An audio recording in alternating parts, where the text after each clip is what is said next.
Eh bien bonjour à tous, j'espère que vous allez bien. On se retrouve aujourd'hui pour la première partie du Tech Actu. J'espère que ça va vous plaire. On a pas mal de petites news sympathiques. Ce que j'adore avec les constructeurs de cartes graphiques, c'est qu'ils ne sont jamais en manque d'inspiration. Ils vont toujours te trouver une nouvelle référence de carte graphique pour essayer de te la vendre. Aujourd'hui, c'est le cas d'Asus, puisque Asus lance la RTX 4070 Ti Super OG TUF. Qu'est-ce qui va vraiment changer? Eh bien, c'est très simple. Tu prends une 4070 Ti Super TUF Gaming. Tu prends un bloc de refroidissement d'une 3090 Ti. Tu le mets sur la 4070 et tu as une nouvelle carte graphique. Et si tu achètes cette carte graphique, tu es vraiment en droit de demander un peu plus de MHz pour avoir des FPS en plus. Eh bien, sache que non, ça ne change rien. Tu as juste un bloc de 3090 Ti dessus pour le refroidir. Est-ce que ça va révolutionner le marché des cartes graphiques en 4070 Ti Super? Honnêtement, je ne pense pas, malgré qu'on a quand même un très bon bloc de refroidissement qui a fait ses preuves. Mais encore une fois, on recycle des vieux machins pour nous faire des nouvelles cartes graphiques et essayer d'écouler les stocks au maximum avant que les 5000 arrivent. Je ne vois que ça. Déjà dans le catalogue Asus, au niveau de la 4070 Ti, je ne parle pas des autres RTX 4000. Au niveau de la 4070 Ti Super, tu as déjà la TUF OC. Tu as la TUF BTF blanc OC, tu as la TUF BTF blanc, tu as maintenant la TUF OG OC, tu as la Super de base et aussi la TI Super 16 Go TUF blanc OC. Donc là, tu te dis, soit que c'est un foutage de gueule, ou alors il faut nous faire une carte révolutionnaire pour à peu près le même prix qu'une carte de base en 4070 Ti Super. Mais là où c'est encore le plus drôle, c'est qu'il n'y a pas qu'Asus qui fait des nouveautés.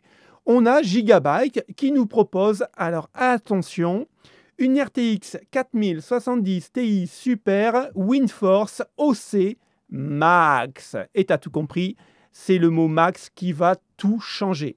Et là, pour le coup, tu vas gagner énormément de FPS si tu choisis cette carte graphique. Je peux critiquer un peu Gigabyte, mais ils ont quand même fait un effort puisqu'on va avoir un connecteur 12 VHP-WR décalé par rapport à la série d'origine. Donc ça, déjà, ils ont fait un effort au niveau de la structure de la carte graphique. Mais ce qui va vraiment tout changer dans le gaming par rapport à la WindForce OC, sans le max, c'est que la WindForce OC Max aura, accroche-toi bien, 45 MHz de plus à la sortie. Et là, tu es complètement hypé et je pense même que tu es en train de bondir dans ton salon. 45 MHz de plus, c'est-à-dire que tu vas gagner 0,002 FPS. Alors si maintenant tu n'as pas envie de changer de carte graphique pour gagner 45 MHz de plus, moi, personnellement, je n'y comprends rien. Avec cette news, on commence à voir que les 4000 sont sur la pente descendante, puisque les 5000 vont arriver. Aujourd'hui, c'est au tour de la 4080 Super qui va bénéficier de 50 $ de réduction par rapport au prix d'origine, c'est-à-dire 5% de remise. Bien sûr, ça ne va pas révolutionner les ventes des RTX 4080 Super, mais au moins, chez eux, ils ont une réduction. Chez nous, en France, honnêtement, je ne pense pas qu'on ait des réductions sur les RTX 4000 avant l'arrivée des RTX 5000. Vous le savez, à chaque fois qu'il y a des réductions dans les autres pays, en France, on n'a jamais rien. Mais bon, en même temps, vous savez, il faut rembourser la dette de l'État. Un peu plus bas, Videocart nous a mis des liens affiliés, alors j'ai été vérifié. Alors honnêtement, il y a peut-être une réduction de 30 $ sur la PNY 4080 Super Verto OC. Le gros problème, c'est que nous, en France, si on la commande en Amérique, on a tellement un gros taux de frais de livraison que, en fait, les 30 $ sont surpassés par rapport aux frais de livraison. Donc c'est vraiment un peu dommage. La Zotac en 4070 Ti Super baisse aussi de 30 $. Donc pour eux, c'est plutôt un bon petit rabais. Pour nous, malheureusement, on n'a que les yeux pour pleurer. C'est une nouvelle intéressante parce qu'on se plaint toujours que la RTX 4090 est vraiment hors de prix. Eh bien, sachez qu'il y a une enquête de Steam qui vient de sortir et ils ont repéré la 4090 à 1% au niveau des jeux vidéo. C'est quand même incroyable. Et quand vous lisez bien, la RTX 4090 a beau être la carte la plus onéreuse du marché, Cela n'empêche qu'il s'agit d'un modèle populaire. Cette dernière l'est tellement qu'elle surpasse n'importe quelle carte AMD dans la dernière enquête Steam sur les matériels des utilisateurs. Je ne sais pas si vous imaginez, la 4090 qui coûte 2000 € surpasse toutes les cartes AMD qui sont beaucoup moins chères. Le truc vraiment incroyable, c'est que quand les 4000 sont sortis, et même la 4060, quand elle est sortie, tout le monde criait au scandale parce que les prix étaient exorbitants. Et là, on voit que la 4090 surpasse en fait toutes les marques et tous les cartes graphiques. On sait que Steam reste la plateforme dématérialisée au niveau du jeu vidéo la plus populaire au monde. Et c'est pour ça que lorsqu'une carte graphique parvient à ne capter serait-ce qu'1%, c'est déjà énorme. Et c'est plus ou moins ce que a fait la 4090 avec son score de 0,99%, donc 1%. Ce score lui permet de se positionner devant n'importe quelle carte AMD nommée. Si on fait une petite comparaison des cartes graphiques sur la plateforme Steam, la RX 580 est la carte AMD la plus exploitée sur la plateforme de Valve avec 0,91%. La nouvelle génération d'AMD n'est parvenue qu'à obtenir 0,41% sous la RX 7900 XTX. C'est la moitié de ce que fait la 4090. En face, nous avons Nvidia avec ses RTX 4080 et RTX 4080 Super, 0,84% et 0,28%. Tandis que la 3060 et c'est 6,01%. Le décalage qu'on voit entre l'entrée de gamme et le haut de gamme n'est pas d'aujourd'hui, puisque j'ai commencé l'hardware à l'âge de 13 ans. Et c'est vrai qu'à l'époque, moi j'achetais des cartes ATI avec mon argent de poche et je la prenais la moins chère parce que je n'avais pas les moyens d'acheter la plus haute gamme. Sauf que il n'y a pas si longtemps que ça, encore, on pouvait s'acheter une carte graphique très haut de gamme. Ça coûtait dans les 800 €. Et on avait une 1080 Ti, pour rappel, juste avant le Covid. Aujourd'hui, pour acheter du haut de gamme, eh bien, je suis désolé, mais rendez-vous compte, une 4090 à 2000 boules, qui peut se la payer?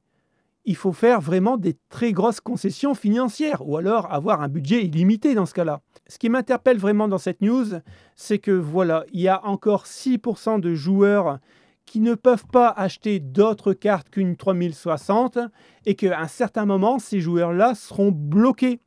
Donc, ça veut dire quoi? Est-ce que ces joueurs vont faire un crédit pour acheter une carte graphique de nouvelle génération qui va coûter beaucoup plus cher?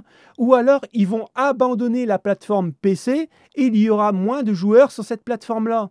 Parce que je vous rappelle, s'il y a moins de joueurs sur cette plateforme-là parce qu'elle coûte trop cher, il y aura moins de développement de jeux, moins de développement matériel au niveau de l'hardware. Donc, est-ce que ça ne signe pas un peu la mort des PC gamers?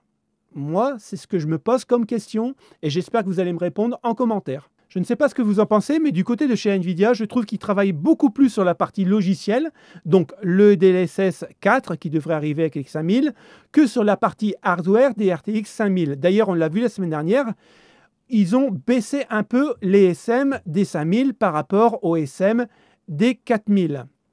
Donc, je pense qu'ils comptent vraiment sur la partie logicielle du DLSS 4 pour pouvoir pallier à cette baisse de SM par rapport à la version RTX 4000.